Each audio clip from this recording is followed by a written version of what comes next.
Ao comprar uma sopa quente para uma cigana que tremia de frio perto da entrada do metrô, Helena se apressava para a consulta com o cirurgião quando a própria mulher segurou seu braço.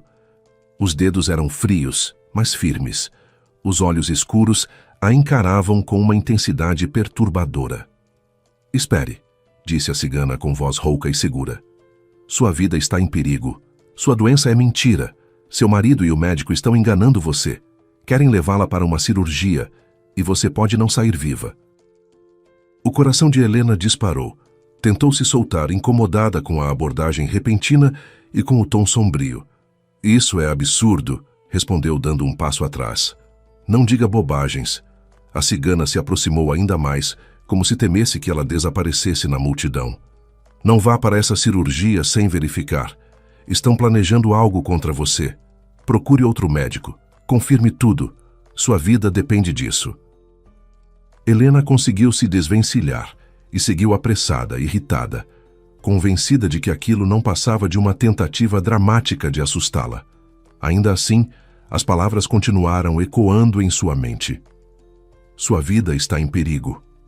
Horas depois, tomada por uma inquietação que não conseguia ignorar, decidiu procurar outro médico para confirmar o diagnóstico. Bem-vindos ao canal Recanto das Histórias.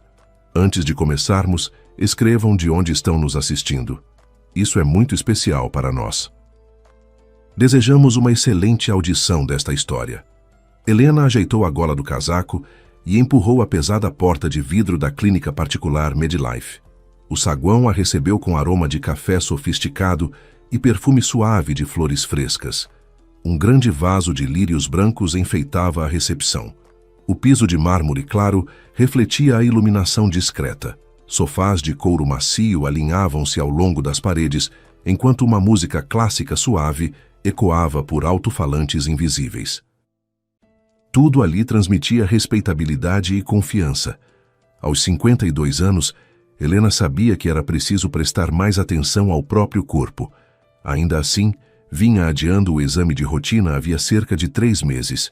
Sempre surgia algo mais urgente: a reforma da casa de campo, a visita dos netos nas férias ou os cursos de cerâmica para os quais a amiga Tamara a arrastava com entusiasmo. Mas Genivaldo insistira. "Helena, faz 1 ano que você não se examina." "Trabalho com oncologia e vejo todos os dias onde a negligência pode levar. Vá à clínica. Eu mesmo cuido de tudo." Ele trabalhava ali havia aproximadamente 12 anos. Começara como médico comum e, com o tempo, tornara-se chefe do departamento de oncologia. Helena sempre se orgulhara da trajetória dele. Nem todo homem conseguia construir uma carreira tão sólida. Estavam casados havia 28 anos. Nos últimos tempos, porém, viviam mais como vizinhos do que como marido e mulher. Cada um tinha seu quarto, seus hábitos e seu próprio círculo social. Helena nunca reclamara. Acreditava que muitos casais da idade deles viviam assim, com menos paixão, mas com estabilidade. A recepcionista sorriu de forma profissional. "Helena Carvalho, o Dr. Genivaldo está aguardando a senhora. 3º andar, sala 312. No elevador, Helena observou o próprio reflexo na parede espelhada. Estava pálida, com olheiras profundas. Havia 1 semana dormia mal. Acordava quase sempre às 3 da manhã e permanecia deitada, encarando o teto no escuro. Talvez fosse apenas a idade, talvez fosse algo mais. O corredor do 3º andar lembrava-o de um hotel sofisticado, carpete espesso, quadros elegantes, vasos com flores naturais. Helena caminhou até encontrar a porta com a placa: Dr. Genivaldo Carvalho, chefe do departamento de oncologia. Bateu levemente e entrou. Genivaldo estava atrás da grande mesa, concentrado no monitor do computador. Não levantou o olhar de imediato. "Sente-se. Só 1 minuto." Helena acomodou-se na poltrona diante dele e percorreu o consultório com os olhos. Já estivera ali inúmeras vezes, mas sempre se surpreendia com a impessoalidade do ambiente. Nenhuma foto da família, nenhuma lembrança de viagens. Apenas diplomas emoldurados, livros técnicos e uma grande ficus no canto, provavelmente artificial. Quando ele finalmente se afastou da tela, Helena o observou com atenção. Aos 56 anos, tinha cabelos grisalhos nas têmporas e usava óculos de armação dourada fina. Anos atrás, ela se apaixonara pela firmeza dele, pela segurança com que tomava decisões. Agora, aquela mesma postura lhe parecia uma barreira fria e intransponível. Recebia os resultados dos seus exames e das imagens. Algo na voz dele fez Helena se endireitar. Não foi exatamente o tom, mas uma tensão contida. E então, o que descobriram? Genivaldo tirou os óculos e esfregou a ponte do nariz. Helena conhecia aquele gesto. Ele fazia isso sempre que precisava dar uma notícia difícil. Mas naquele momento, ela não era uma paciente qualquer. Era a esposa dele. Helena, não sei como dizer isso. Você está me assustando. Fale claramente. Ele colocou os óculos sobre a mesa e a encarou. Havia algo estranho em seu olhar. Helena conhecia aquele rosto havia quase 30 anos, mas agora não conseguia decifrar o que via. Compaixão, ansiedade ou algo que ela não queria admitir. Você tem um tumor maligno na região do pâncreas. As palavras a atingiram como um golpe seco. Por um instante, o chão pareceu desaparecer sob seus pés. O quê? Mas eu me sinto bem. Não sinto dor alguma. Isso é comum nos estágios iniciais, respondeu ele com frieza profissional. Por isso a importância dos exames regulares. Genivaldo se levantou e foi até a janela. Do outro lado do vidro, via-se o pátio da clínica, com canteiros bem cuidados e bancos alinhados. Algumas pessoas de jaleco caminhavam tranquilamente pelas alamedas. Ainda é possível operar, mas precisamos agir rápido. Já conversei com o Dr. Victor. Ele é o melhor cirurgião da clínica e aceitou assumir seu caso. Helena olhava para as costas do marido, tentando organizar os pensamentos. Câncer. Ela tinha câncer. Como aquilo era possível? Sempre cuidara da alimentação, caminhava com frequência, não tinha vícios. Ainda queria ver os netos crescerem, acompanhar Natasha defendendo a dissertação. Genivaldo... A voz saiu trêmula. Ele se virou, mas não se aproximou. Permaneceu junto à janela, as mãos nos bolsos do jaleco. Sei que é um choque, mas você precisa manter a calma. Temos boas chances. Cirurgia, depois quimioterapia. Muitas pessoas vivem anos após o tratamento. Helena esperava que ele se aproximasse, que a abraçasse, que dissesse que estariam juntos nisso, mas ele continuou distante, falando com objetividade clínica, como se estivesse diante de qualquer paciente. Quando será a cirurgia? Na próxima semana. O Dr. Victor abriu um espaço na agenda para você. É raro, ele costuma estar lotado com mais de um mês de antecedência. Helena assentiu mecanicamente, mas mal registrava as palavras. Um único pensamento martelava sua mente. Posso morrer. Posso não acordar da anestesia. Posso nunca mais ver minha filha e meus netos. Preciso sair, disse levantando-se de repente. A tontura a fez apoiar a mão na mesa por um instante. Genivaldo deu um passo em sua direção. Estou bem, só preciso ficar sozinha. Sem esperar resposta, ela deixou o consultório, percorreu o corredor e entrou no elevador como se estivesse em piloto automático. Tudo parecia distante e abafado, como se estivesse envolta em névoa. No saguão, o perfume dos lírios voltou a atingi-la. O aroma que antes transmitia elegância, agora lhe pareceu pesado, quase fúnebre. Sentiu o ar faltar por um segundo e apressou o passo, atravessando o hall até alcançar a rua. Março estava frio naquele ano. A garoa fina misturava-se ao vento cortante e lançava gotas geladas em seu rosto. Helena caminhava sem direção, passando por carros estacionados, por uma mercearia iluminada e por um pequeno playground onde, apesar do clima, uma avó embalava o neto no balanço.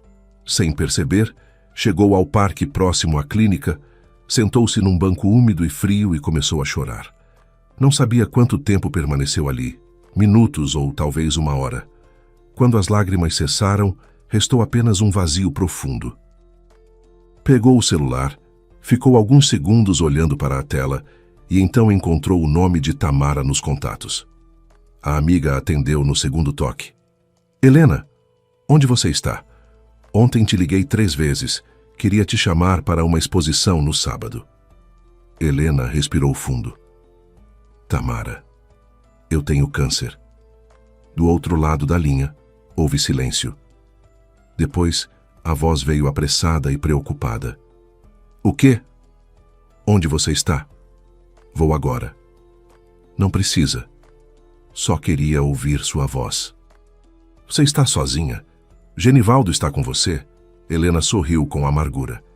Genivaldo me deu o diagnóstico como se eu fosse uma desconhecida. Nem sequer me abraçou. Helena, me diga onde você está. Eu vou até você. Precisamos conversar. Estou no parque perto da clínica, mas não precisa vir, já vou para casa. Só quero ficar sentada aqui mais um pouco. Tamara insistiu. Pediu que ela ligasse à noite. Helena prometeu e encerrou a chamada. Ficou alguns segundos imóvel. Depois se levantou, apertou o casaco contra o corpo e decidiu ir para o metrô. Não tinha ido de carro naquele dia. Pretendia passar nas lojas depois do exame. De manhã ainda fazia lista de compras. Pensava nas cortinas da sala. Planejava as férias de verão com os netos. Agora tudo parecia distante e irrelevante. Na entrada do metrô, a multidão se acumulava. Era hora do rush. Pessoas apressadas voltando para casa, conversando ao telefone, olhando o relógio. Helena se deixou levar pelo fluxo até sentir alguém segurar seu braço com firmeza. Virou-se bruscamente. À sua frente estava uma mulher de cerca de 60 anos, talvez mais, era difícil precisar. Pele morena, olhos escuros com brilho intenso, fios grisalhos escapando de um lenço colorido. Usava saia longa florida, pulseiras que tilintavam a cada movimento e grandes brincos dourados. Me solte, não tenho dinheiro. A mulher, porém, não a soltou. Mantinha o olhar fixo no dela, e aquele olhar provocou em Helena um arrepio inesperado. Não quero dinheiro, Bela. Quero te dizer algo. Não preciso de adivinhações. Por favor, me solte. A mulher balançou a cabeça. As pulseiras soaram baixinho. Não é adivinhação, é um aviso. Vejo o que outros não veem, e vejo uma grande desgraça sobre você. Eu sei. Já me disseram hoje. Helena tentou se desvencilhar, mas a mão da mulher apertou seu pulso com mais força. Você não entende. Sua desgraça não é doença. Não há doença. Que absurdo é esse? Tenho câncer. Meu marido acabou de me dizer. A mulher se inclinou mais perto. Cheirava a ervas secas e madeira antiga. Sua voz tornou-se quase um sussurro. Não confie em quem está ao seu lado. Sua doença está nas mãos de outros, não no seu corpo. O mal veio da sua própria casa. Quem deveria protegê-la prepara sua sepultura. Helena ficou imóvel. As palavras soavam sinistras demais. Você está delirando. Meu marido é médico. Ele salva vidas. Médico, a mulher repetiu com um sorriso torto. Há médicos que salvam e há os que destroem. Procure outro especialista longe daqui, onde ninguém a conheça. Então verá a verdade. De repente, soltou o braço de Helena e se misturou à multidão, desaparecendo entre as pessoas como se nunca tivesse estado ali. Helena permaneceu parada, esfregando o pulso. O coração batia acelerado. Que absurdo! Um truque para assustar e depois cobrar dinheiro. Mas a mulher não pedira nada. Helena desceu para a plataforma, entrou no vagão e se sentou junto à janela. Encostou a testa no vidro frio enquanto o trem avançava pelo túnel escuro, luzes surgindo e desaparecendo rapidamente. Não confie em quem está ao seu lado. Que tolice! Ainda assim, por que aquelas palavras a incomodavam tanto? Por que não saíam de sua cabeça? Lembrou-se do olhar de Genivaldo ao dar o diagnóstico. Havia algo diferente ali. Não era compaixão nem dor. Era uma distância estranha, quase calculada. Ela tentara explicar aquilo como frieza profissional. Médicos aprendem a se proteger emocionalmente. Mas ela não era qualquer paciente. Era sua esposa. E ele não a abraçou, Não segurou sua mão, não disse que tudo ficaria bem. Talvez fosse apenas o jeito dele, reservado, contido. Ela o conhecia havia 28 anos. Sabia que não gostava de demonstrações excessivas, mas não fora sempre assim. No início do casamento, ele a abraçava sem motivo, ligava no meio do dia para dizer que sentia saudades. Em que momento aquilo se perdeu? Helena desceu na sua estação e caminhou em direção ao apartamento. Moravam a cerca de 15 minutos do metrô, em um bairro tranquilo, num prédio antigo de pé direito alto. Compraram o imóvel aproximadamente 10 anos antes, quando Genivaldo recebeu a promoção. 4 quartos, 2 varandas e vista para um pátio arborizado, onde as árvores balançavam suavemente ao vento. Helena abriu a porta do apartamento e entrou no corredor escuro. Como imaginava, Genivaldo ainda estava no trabalho. Ele quase nunca voltava antes das 9 da noite. Acendeu a luz, tirou o casaco lentamente e foi até a cozinha. Do armário, pegou a garrafa de conhaque que costumavam reservar para visitas, serviu uma dose generosa e bebeu de uma vez. O álcool desceu queimando pela garganta e espalhou um calor imediato pelo corpo. Lá fora, a noite caía. O crepúsculo de março tingia a cidade de tons acinzentados. As luzes do pátio se acenderam uma a uma. Em algum lugar abaixo, um cachorro latiu. Logo depois, ouviu-se o som pesado da porta do prédio batendo. Helena sentou-se à mesa e fechou os olhos por um instante. Sua doença está nas mãos de outros, não no seu corpo. Que absurdo! Mas e se ela apenas confirmasse, só para ter certeza? Procurar outro médico em outra clínica onde ninguém a conhecesse. Refazer os exames. Se a cigana estivesse errada, ótimo. Helena perderia apenas tempo. Mas e se não estivesse? Preferiu não concluir o pensamento. Ainda não. Serviu mais uma dose de conhaque e pegou o celular. Abriu o navegador e digitou: Clínicas oncológicas particulares. Precisava de um lugar distante do centro, onde ninguém conhecesse o Dr. Genivaldo Carvalho, respeitado chefe de departamento, e, consequentemente, ninguém conhecesse sua esposa. Naquela noite, não conseguiu dormir. Ficou deitada em seu quarto, encarando o teto, enquanto do outro lado da parede, ouvia o ronco pesado de Genivaldo. Ele chegara por volta das 10, mencionara algo sobre o jantar que estava na geladeira, e se recolhera ao próprio quarto sem sequer perguntar como ela estava ou se precisava de algo. 28 anos de casamento. Em que momento deixaram de ser próximos? Helena tentava identificar um ponto exato, mas não encontrava. Tudo acontecera aos poucos, quase sem perceberem. Primeiro, quartos separados. Ele dizia que voltava tarde e não queria perturbá-la. Depois, férias separadas. Ele em congressos, ela viajando com amigas. E então passaram a viver sob o mesmo teto, mas em mundos paralelos. Helena sempre acreditara que isso era natural depois de tantos anos. A paixão diminuía, restava o hábito, e hábito também podia ser uma forma de amor. Mas agora, no silêncio do quarto escuro, ela duvidava. Quando fora a última vez que Genivaldo lhe dissera algo carinhoso? Ou que a abraçara ali em casa, longe dos olhares dos outros? Não conseguia se lembrar. O relógio marcava 3 da manhã. Helena levantou-se, vestiu o roupão e foi até a cozinha.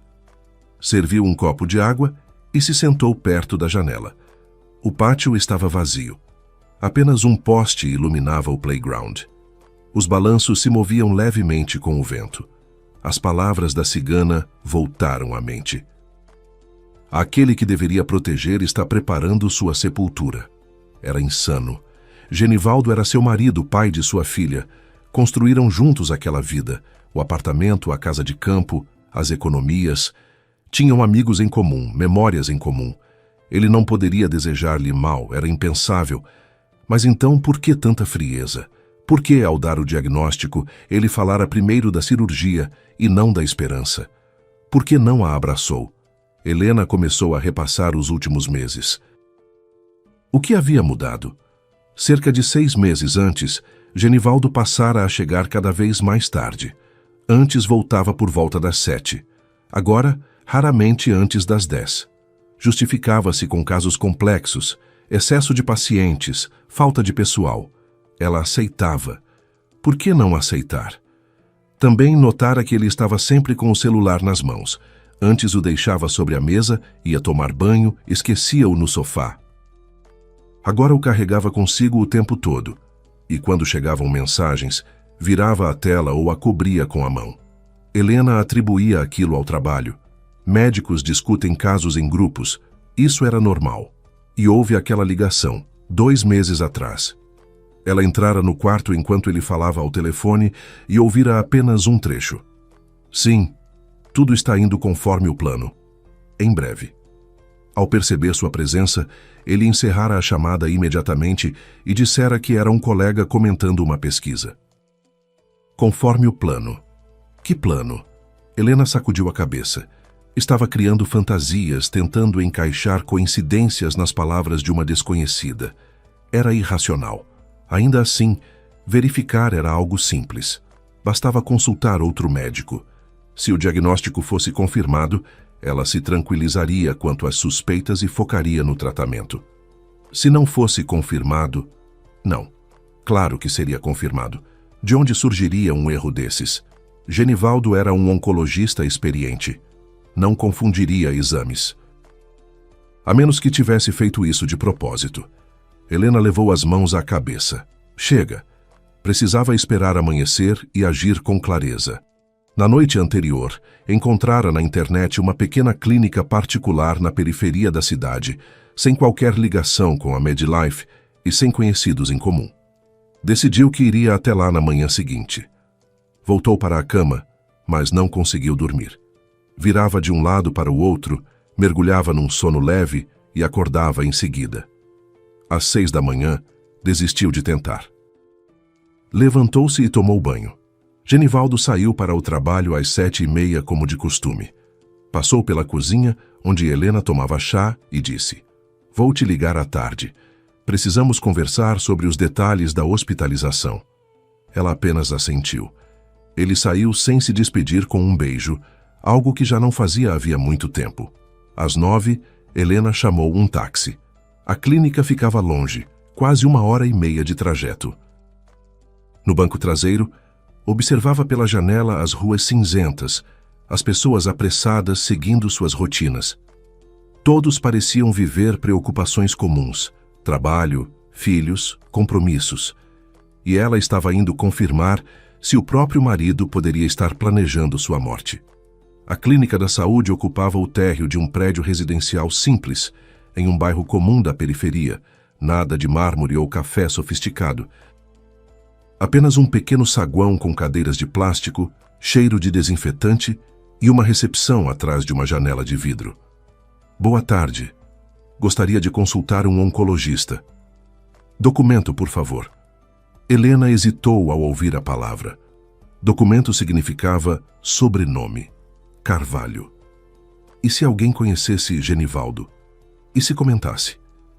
"Posso usar meu nome de solteira? Tenho uma situação familiar delicada. Prefiro que meu marido não saiba." A recepcionista ergueu levemente as sobrancelhas, mas não fez perguntas.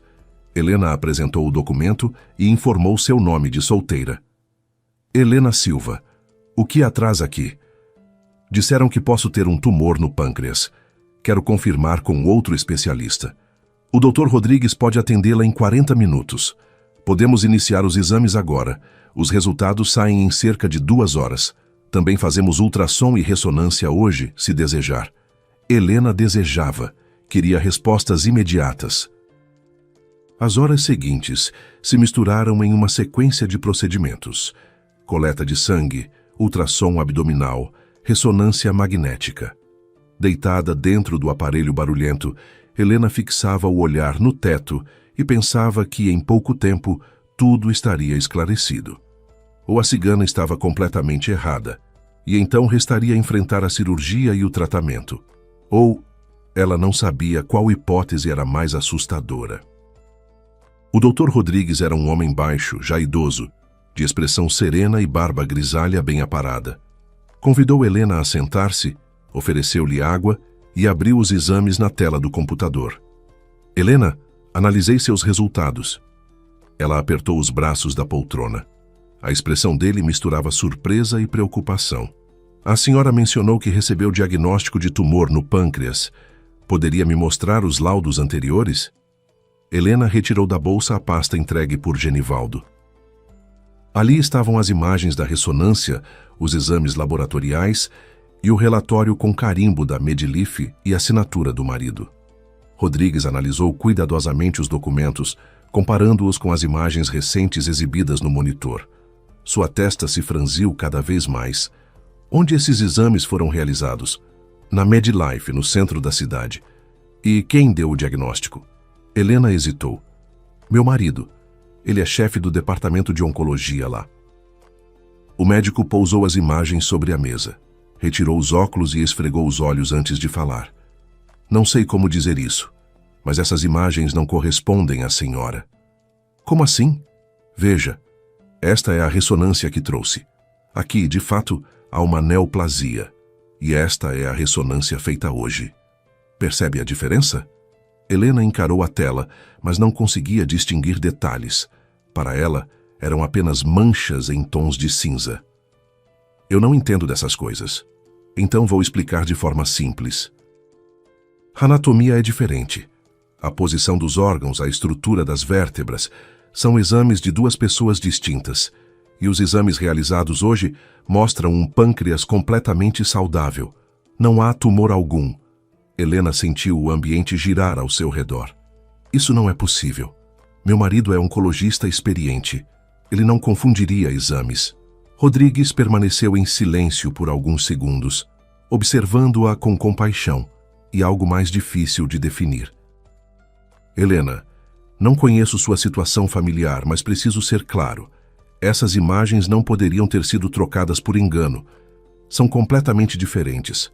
Qualquer estudante de medicina perceberia que pertencem a pessoas distintas. O senhor quer dizer que... Quero dizer que a senhora está saudável. Absolutamente saudável. Seus exames estão normais. Os marcadores tumorais são negativos. Não há qualquer sinal de câncer. Helena permaneceu imóvel na cadeira. Um pensamento insistia em surgir no fundo da mente. A cigana estava certa. Mas a ideia era tão absurda que ela se recusava a aceitá-la. Pode ser algum erro? Talvez eu deva repetir os exames? Pode repeti-los quantas vezes quiser. O resultado será o mesmo. A senhora não tem tumor. Ela ficou no consultório por mais meia hora. O Dr. Rodrigues explicou com paciência as diferenças entre as imagens. Mostrou as estruturas anatômicas, comparou os laudos e detalhou por que não havia margem para dúvida. Ao final da conversa, Helena já não podia negar. Os exames que Genivaldo lhe entregara eram falsos. O que eu devo fazer? Perguntou por fim. Rodrigues suspirou. Essa decisão é sua, mas, se me permite um conselho, procure a polícia. O que a senhora me mostrou não é erro médico. É falsificação deliberada de documentos, e isso é crime. Helena deixou a clínica com as pernas trêmulas. O sol brilhava forte. Durante as horas que passara ali, o tempo havia mudado. As nuvens tinham se dissipado. Ela parou na entrada, semicerrando os olhos diante da luz intensa, sem saber para onde ir. Saudável. Estava saudável. Nenhum câncer, nenhuma cirurgia. Então por que o marido afirmara o contrário? Por que substituíra os exames? Por que a enviara ao cirurgião? E a cigana falara sobre retirar parte do pâncreas saudável. Agora tudo fazia sentido. Removeriam um órgão que não tinha qualquer doença. O mal veio de sua casa. As pernas vacilaram e Helena precisou se apoiar no corrimão. Uma mulher que saía da clínica se aproximou. Está passando mal? Quer que eu chame um médico? Não, obrigada. Só fiquei tonta. Desceu os degraus e se sentou em um banco próximo. Pegou o celular. Suas mãos tremiam tanto que mal conseguia digitar. Na busca, escreveu: detetive particular. Se Genivaldo estava planejando algo, ela precisava de provas. Precisava de alguém experiente, alguém que soubesse investigar, alguém em quem pudesse confiar. Percorreu alguns sites até parar em um perfil. Carlos Salles, ex-investigador da Polícia Civil, cerca de 30 anos de experiência. Atuação em casos familiares, investigações corporativas e localização de pessoas. A foto mostrava um homem de aproximadamente 60 anos, semblante sério, olhar atento. Havia avaliações positivas e comentários sobre profissionalismo e discrição. Helena discou o número. Salles. Boa tarde. Eu preciso de ajuda. É um assunto delicado. Venha até o escritório. O endereço está no site. Estarei aguardando. O escritório ficava em um prédio antigo no centro da cidade. Degraus gastos, elevador ruidoso, paredes com tinta descascando. A sala era simples. Uma mesa, 2 cadeiras, uma estante cheia de pastas. Na parede, diplomas e uma foto antiga de Salles fardado, ainda na polícia. O detetive era exatamente como na imagem da internet, apenas com o cansaço mais evidente no olhar. Ofereceu café. Helena recusou. Retirou da bolsa a pasta com os documentos e a colocou sobre a mesa. Acho que meu marido está tentando me matar. Salles não demonstrou surpresa. Abriu a pasta, examinou os papéis e as imagens em silêncio. Comece do início. Helena relatou tudo. O diagnóstico, o encontro com a cigana, a consulta na outra clínica, a confirmação de que estava saudável e as mudanças no comportamento de Genivaldo nos últimos meses. O detetive ouvia atento, anotando em um bloco. Seu marido é Genivaldo Carvalho, chefe de oncologia na Medilife? Sim. E o cirurgião indicado? Dr. Victor. Não lembro o sobrenome. Ele dizia que era o melhor da clínica. Vou identificar. O que mais percebeu? Mudanças financeiras, conversas estranhas? Helena pensou por alguns segundos. Cerca de 6 meses atrás, ele insistiu para que eu fizesse um seguro de vida.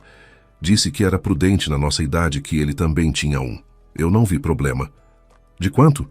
800 mil reais. Salles soltou um assobio baixo. Meus imóveis, o apartamento, a casa de campo, estão em nome de quem? O apartamento onde moramos está no meu nome. Também há o apartamento que herdei dos meus pais e que alugamos. Está no meu nome. O apartamento dos pais dele está no nome dele. E a casa de campo foi presente dos meus pais para mim. Então, se algo acontecer com a senhora, seu marido receberá o valor do seguro e herdará todos esses bens? Helena sentiu o estômago revirar. Sim, é isso mesmo. Salles fechou o bloco de anotações. Helena, vou assumir seu caso. Precisarei de algumas semanas para levantar informações. Até lá, haja normalmente. Não demonstre nenhuma suspeita. Isso é fundamental. E se ele insistir na internação para a cirurgia, ganhe tempo. Diga que quer outra opinião, que está com medo, que precisa se preparar. Qualquer coisa, mas não aceite ser internada. Helena assentiu, ainda com as mãos trêmulas. O senhor acha que ele realmente pretende me matar? Salles sustentou o olhar dela por alguns segundos. Ainda não tiro conclusões. Trabalho com fatos. Mas o que a senhora me relatou é extremamente sério. Ao sair do escritório, Helena caminhou sem rumo por algumas quadras. A cidade seguia seu ritmo habitual. Carros, pessoas, vitrines iluminadas, enquanto dentro dela tudo parecia ruir. 28 anos de casamento, uma filha, netos. Toda uma vida construída que agora parecia assentada sobre algo podre. Talvez fosse um engano, talvez houvesse uma explicação simples, talvez Salles não encontrasse nada e tudo não passasse de coincidência. Talvez ela estivesse enlouquecendo de medo. Ainda assim, no fundo, algo dizia que não. O olhar frio de Genivaldo ao comunicar o diagnóstico, a distância calculada, o afastamento gradual ao longo dos anos. Havia sinais. Restava esperar pelas provas. Durante 2 semanas, Helena viveu em constante tensão. Voltava para casa, sorria, preparava o jantar, conversava sobre assuntos triviais, enquanto por dentro sentia medo e repulsa. Genivaldo mencionava a cirurgia com frequência. Repetia que o Dr. Victor abrira um espaço especial para ela, que adiar seria perigoso, que cada dia era decisivo. Helena concordava, mas sempre encontrava uma justificativa. Queria ver a filha antes da internação. Precisava resolver pendências no trabalho. Queria passar um fim de semana na casa de campo, talvez pela última vez. Quando dizia última, ele desviava o olhar. Salles telefonava a cada 3 dias, sempre de forma breve. Estou avançando. Descobri coisas interessantes. Em breve conversamos. Finalmente, marcou um encontro. Era um dia nublado. A chuva fina riscava o vidro da janela do escritório. Salles parecia mais cansado que da última vez, mas havia em seus olhos um brilho determinado. Sobre a mesa, uma pasta volumosa aguardava. Sente-se, Helena. Precisamos conversar com calma. Ela se sentou, entrelaçando as mãos sobre os joelhos. O coração batia tão forte que parecia audível. Vou direto ao ponto. Suas suspeitas se confirmaram, e a situação é ainda mais grave do que imaginava. Ele abriu a pasta e retirou algumas fotografias. Na primeira, Genivaldo saía de um restaurante ao lado de uma mulher jovem, loira, elegante. Ela o segurava pelo braço, rindo. Esta é Aline Moreira, 29 anos, enfermeira da Medilife, setor cirúrgico. Seu marido mantém um relacionamento com ela há cerca de 3 anos. 3 anos. Helena olhou para a imagem e sentiu algo endurecer dentro de si. Durante 3 anos, ele chegava tarde em casa, deitava-se em outro quarto, enquanto dividia a vida com aquela jovem que poderia ser sua filha. Tenho outras fotos, continuou Salles. Eles no café, no parque, na casa dela. Ele passa lá quase todas as noites, quando diz à senhora que está no hospital. Espalhou mais imagens sobre a mesa. Os dois se beijando dentro do carro, ele entregando flores, saindo do prédio dela ao amanhecer. Entendi, disse Helena com a voz distante. Pode guardar. Salles recolheu as fotos e as colocou de volta na pasta. Ainda há mais. Analisei a movimentação financeira do seu marido. Cerca de 6 meses atrás, na mesma época em que fez o seguro de vida da senhora, ele registrou outros documentos, tirou cópias de contratos e as colocou diante dela. Primeiro, a doação do apartamento dos pais dele. O imóvel foi transferido para Aline Moreira como suposto agradecimento pelos cuidados prestados à mãe dele. Só que a mãe do seu marido faleceu há mais de 7 anos. Helena engoliu em seco. Ele deu a ela o apartamento da família. Sim. Some a isso o seguro de R$800 mil, o seu apartamento avaliado em cerca de 2,5 milhões, a casa de campo e os demais bens. Estamos falando de mais de 4 milhões no total. Dinheiro demais para que uma cirurgia complicada seja apenas coincidência. Salles fez uma pausa, dando tempo para Helena absorver a informação. Mas guardei o pior para o final. Lembra do cirurgião indicado pelo seu marido? Dr. Victor Santos. Levantei o histórico dele.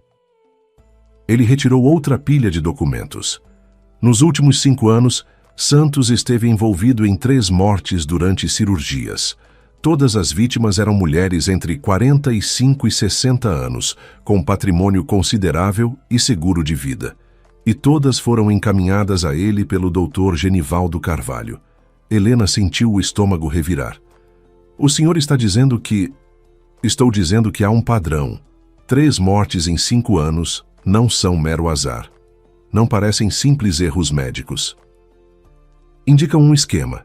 Seu marido não seria o primeiro caso. Carvalho e Santos parecem atuar em conjunto.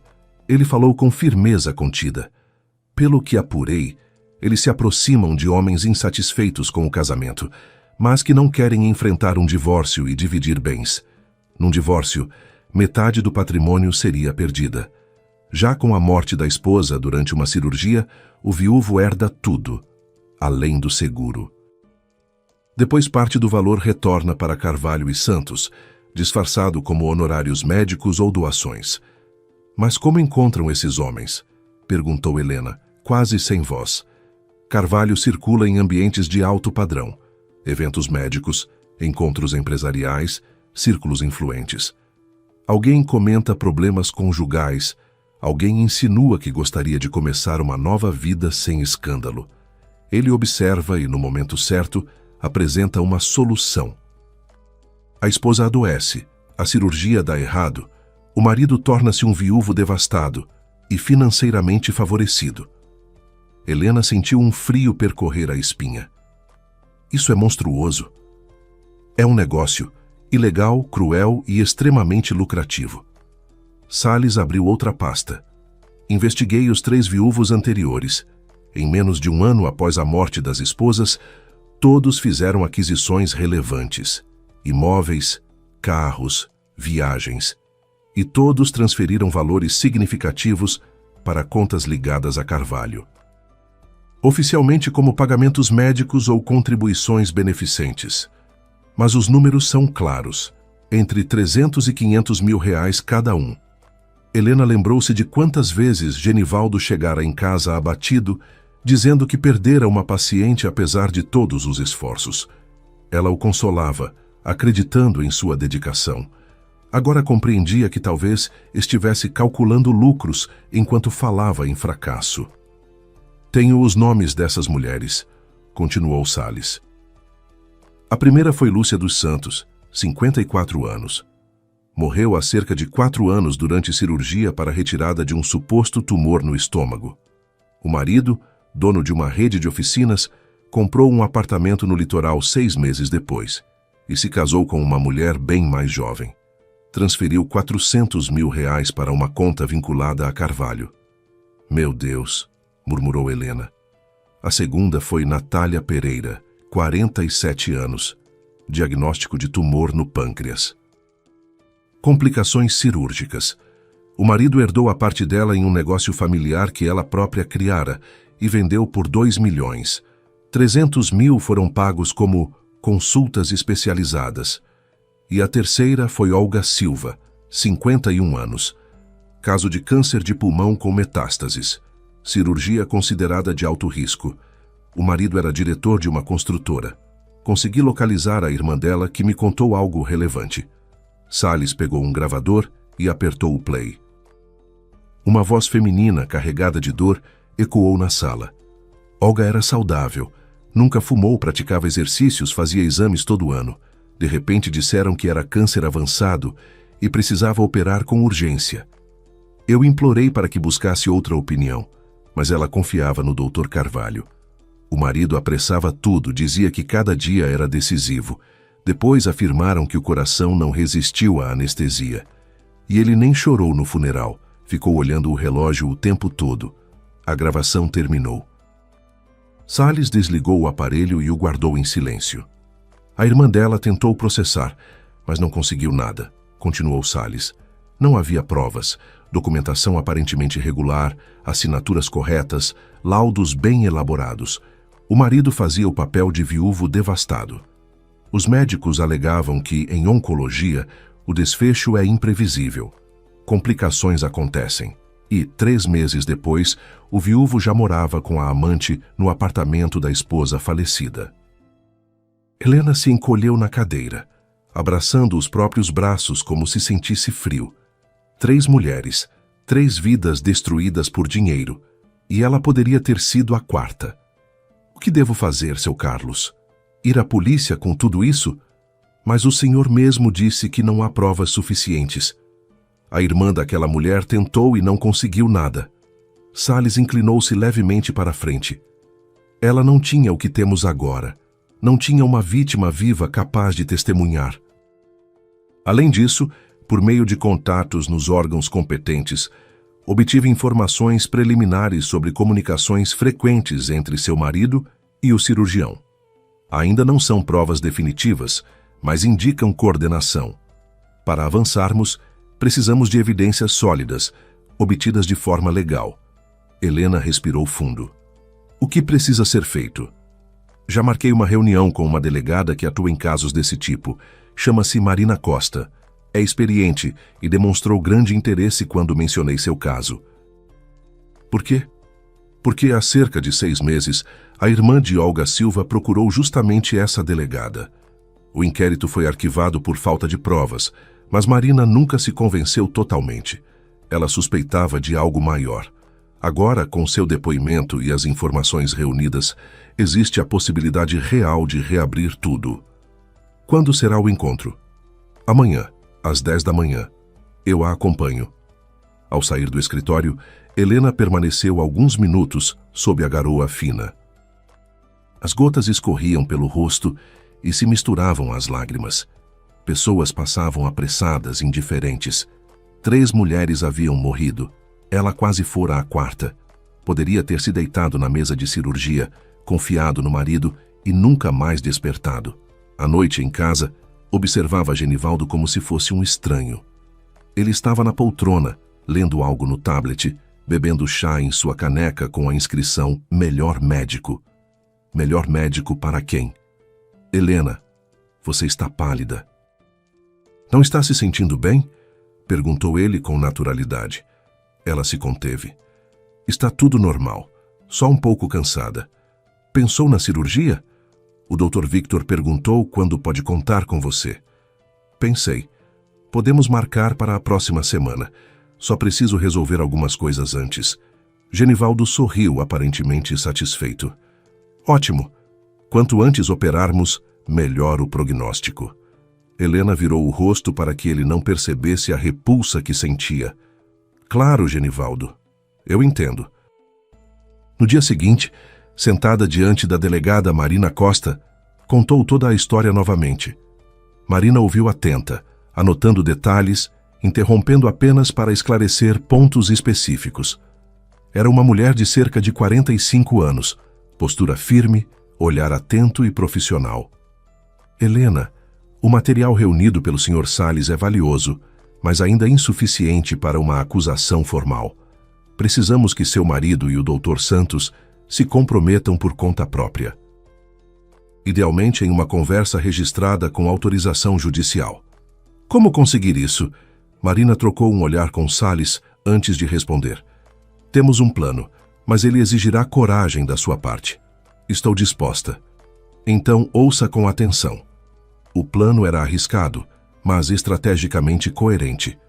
Helena teria que continuar representando a esposa confiante e vulnerável, alguém que acredita no diagnóstico e apenas deseja organizar a própria vida antes da cirurgia. Se tudo saísse como previsto, a pressão levaria os envolvidos a acelerar os passos e a se expor. Helena deixou a delegacia com uma determinação diferente da que sentira dias antes. O medo dava lugar a uma frieza calculada. Durante 28 anos, acreditara no homem ao seu lado. Agora precisava enfrentá-lo. O plano exigia autocontrole absoluto. Ela deveria agir como uma mulher resignada diante da doença, mas sem revelar qualquer suspeita. A delegada explicou os detalhes. O apartamento seria monitorado com autorização judicial. Microfones e câmeras seriam instalados discretamente na sala. O telefone de Genivaldo passaria a ser monitorado oficialmente. O essencial, disse Marina, é levá-lo a agir. Ele precisa acreditar que o tempo está se esgotando e que o dinheiro depende da rapidez. Helena assentiu. Sabia exatamente como provocar isso. À noite, Helena voltou para casa mais cedo do que o habitual. Genivaldo ainda estava no hospital. Ela percorreu o apartamento que sempre amara, os pés direitos altos, o estuque trabalhado, o piso de madeira antiga que os dois haviam restaurado anos atrás. Nas paredes, fotografias da vida que construíram. O casamento, o nascimento de Natasha, férias na praia muitos anos atrás. Rostos felizes, sorrisos que pareciam sinceros. Em que momento aquilo tudo se tornara uma encenação? Ela parou diante da janela e observou o pátio iluminado. Crianças brincavam no playground. Uma jovem mãe empurrava um carrinho de bebê. Vida comum tranquila. E ela ali, preparando-se para flagrar o próprio marido, articulando sua morte. A chave girou na fechadura. Genivaldo entrou, pendurou o casaco e a viu na sala. Chegou cedo hoje? Sim. Pedi para sair antes. Precisava conversar com você. Ele franziu levemente a testa, foi até a cozinha e serviu um copo de água. Helena o seguiu, observando cada gesto, a forma como segurava o copo, como apoiava a mão na bancada, como esfregava o pescoço quando estava tenso. Sobre o que quer falar? Helena sentou-se à mesa e entrelaçou as mãos, controlando o tom de voz. Pensei bastante sobre a cirurgia, sobre os riscos. Genivaldo sentou-se diante dela. Por um instante, algo atravessou seu olhar. Cautela, talvez expectativa. E o que decidiu? Tenho medo. Você mesmo disse que é uma cirurgia delicada. E se algo der errado? Ela fez uma pausa calculada. Precisava que ele acreditasse que ela ainda confiava plenamente nele.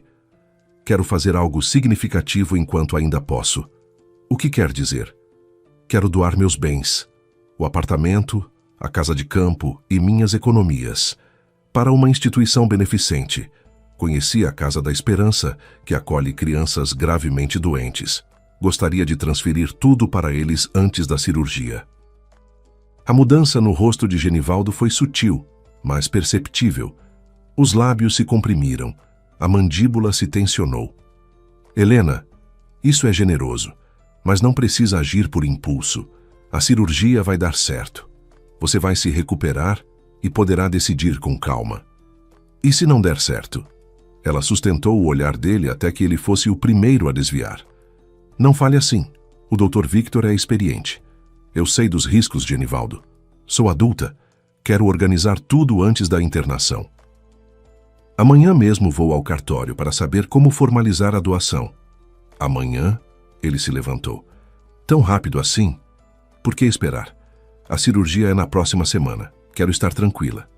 Ele começou a andar pela cozinha, visivelmente inquieto. Você está assustada. Decisões assim não devem ser tomadas sob pressão emocional. Não é impulso. O apartamento e as economias estão em meu nome. Tenho direito de decidir. Ela se aproximou e pousou a mão em seu ombro. Ele se enrijeceu. Você vai me apoiar, não vai? Genivaldo virou-se para ela.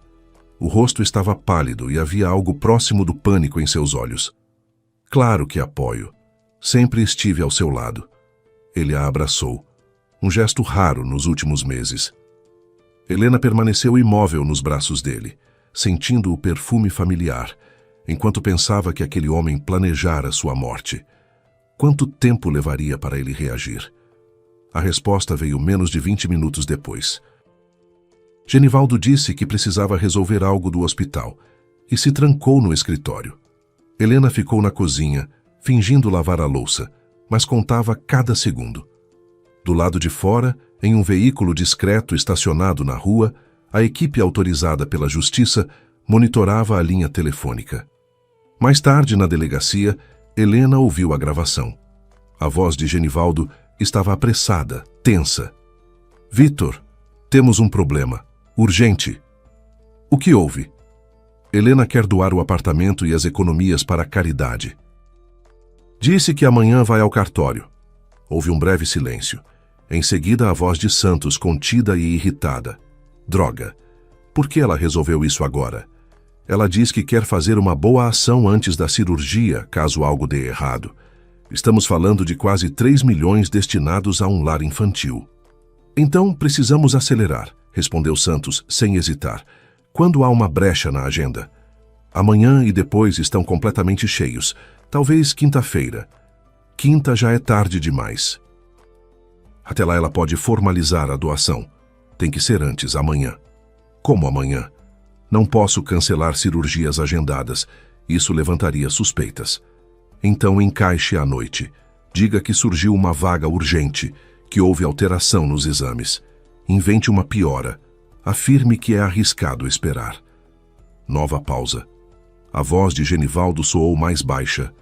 Victor, e se ela se recusar? Não vai. Você é o marido dela. É médico. Ela confia em você. Pressione. Diga que é questão de vida ou morte. E se ainda assim... Genivaldo, escute bem, interrompeu Santos com frieza. Já fizemos isso 3 vezes, e tudo saiu perfeito. Não é hora de hesitar.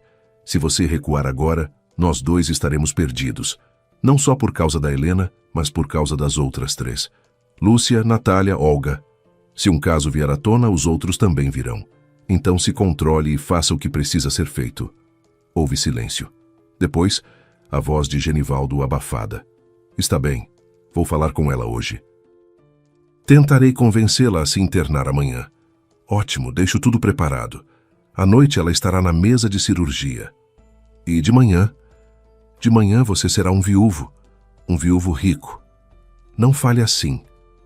A consciência resolveu aparecer? Tarde demais, Genivaldo. Muito tarde. Faça sua parte. A ligação terminou.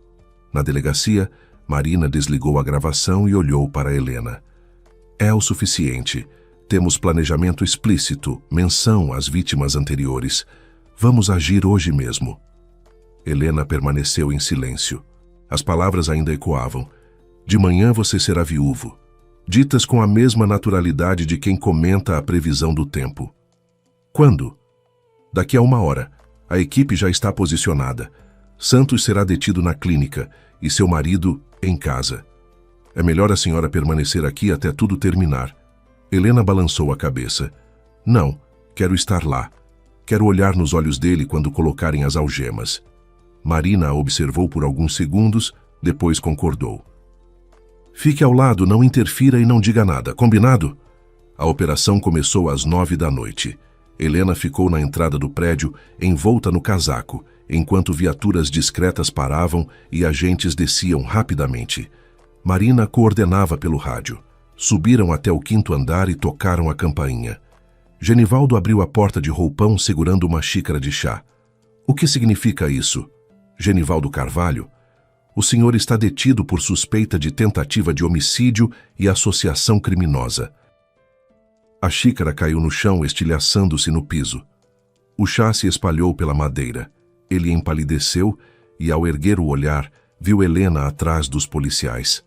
Seus olhos se encontraram por alguns segundos. Primeiro veio a incredulidade, depois o entendimento e, por fim, um vazio assustador. Helena, é um engano. Posso explicar? Ela não respondeu. Apenas observou enquanto os agentes algemavam suas mãos e o conduziam ao elevador. Ele ainda tentou falar, mas as palavras não saíam. Ao mesmo tempo, na clínica Medlife, Santos também era preso. Diferente de Genivaldo, tentou resistir e empurrou um dos policiais antes de ser contido. Durante a busca em seu consultório, foram encontrados documentos, listas de pacientes, registros financeiros e anotações que detalhavam esquemas de encaminhamento. No apartamento de Aline Moreira, os investigadores apreenderam trocas de mensagens com Genivaldo, centenas de conversas sobre planos futuros, imóveis no exterior, carros, viagens. Ela alegou desconhecer qualquer crime, mas o conteúdo indicava que sabia mais do que admitia. O julgamento ocorreu cerca de 4 meses depois. Helena sentou-se no plenário e observou o homem com quem vivera quase 30 anos. Genivaldo parecia mais magro e envelhecido. O terno elegante fora substituído pelo uniforme cinza do sistema prisional. As mãos, antes firmes e precisas no centro cirúrgico, agora estavam entrelaçadas diante do corpo. Ao lado dele, no banco dos réus, estava Santos, que mantinha uma postura mais combativa, tentando contestar as acusações. No entanto, as provas eram consistentes: gravações das conversas, registros financeiros, documentos falsificados e depoimentos de testemunhas. Compareceram ao julgamento familiares das 3 vítimas. A irmã de Olga Silva, que buscava justiça havia anos. A sobrinha de Lúcia dos Santos, que relatou que o marido de Lúcia, consumido pela culpa sem saber que também fora enganado, tirara a própria vida pouco depois. O irmão de Natália Pereira, que só então descobria a verdade sobre a morte da irmã. O promotor leu as acusações em voz firme: organização criminosa, tentativa de homicídio, falsificação de documentos médicos e estelionato em grande escala. Cada palavra ecoava pesada na sala. Genivaldo permaneceu calado. Não tentou se justificar nem pediu perdão. Apenas uma vez, quando seus olhos encontraram os de Helena, moveu os lábios em silêncio. Perdão. Helena desviou o olhar. A sentença foi anunciada em um dia frio de outubro. Genivaldo Carvalho foi condenado à prisão em regime fechado. Vitor Santos recebeu a mesma pena, além da proibição definitiva de exercer a medicina. Aline Moreira foi responsabilizada por cumplicidade e recebeu condenação compatível com sua participação no crime. Quando o juiz concluiu a leitura, o silêncio tomou conta do plenário. Em seguida, a irmã de Olga levantou-se e disse, em voz baixa, "Obrigada." Ninguém sabia exatamente a quem ela se dirigia. Ao sair do fórum, Helena sentiu as pernas trêmulas. O sol de outubro brilhava e o vento leve movia seus cabelos. O pesadelo que durara meses finalmente chegara ao fim. Nos degraus, Tamara a aguardava. Abraçaram-se em silêncio, sem necessidade de palavras. "Vamos embora", disse Tamara. Já foi suficiente. No carro, Helena observava a cidade passar pela janela. Não receberia o seguro, mas isso já não importava. O apartamento dos sogros permanecera na família. Ela tinha 52 anos e um futuro incerto, mas estava viva, saudável e livre. Cerca de um mês após o julgamento, Helena reuniu-se com a irmã de Olga e com familiares das outras vítimas. Encontraram-se em um pequeno café, compartilharam lembranças, choraram e decidiram transformar a dor em algo útil. Assim nasceu uma fundação de apoio a vítimas de fraudes médicas. Helena assumiu a liderança do projeto. A organização passou a oferecer orientação jurídica, perícias independentes e apoio psicológico. No primeiro ano, cerca de 20 famílias receberam auxílio. Natasha começou a visitar a mãe todos os fins de semana. A relação entre elas se fortaleceu como nunca antes. Os netos enchiam o apartamento de risadas, passos apressados e o aroma das panquecas que Helena preparava aos domingos. Um ano depois da sentença, Helena estava novamente à janela, observando o mesmo pátio com árvores e o playground de sempre. Tudo parecia mais luminoso. Lembrou-se da cigana na entrada do metrô, a mulher que a alertara quando ninguém mais o fez. Helena voltou várias vezes à estação, perguntou a comerciantes e passageiros, mas ninguém soube informar quem ela era. Talvez tivesse sido coincidência. Talvez não. Algumas coisas simplesmente acontecem no momento certo. O telefone tocou. Era Tamara. "Está em casa? Fiz uma torta. Posso passar aí?" "Claro, vou preparar o café." Helena desligou sorrindo. Pela primeira vez em muito tempo, sorria sem esforço. O sol entrava pela janela, a amiga estava a caminho, os netos viriam no sábado. Ela estava viva. E isso bastava. Obrigado por acompanharem esta história no canal Recanto das Histórias. Se ela tocou você de alguma forma, deixe seu like para apoiar o canal. Escreva nos comentários o que achou e inscreva-se para não perder as próximas narrativas.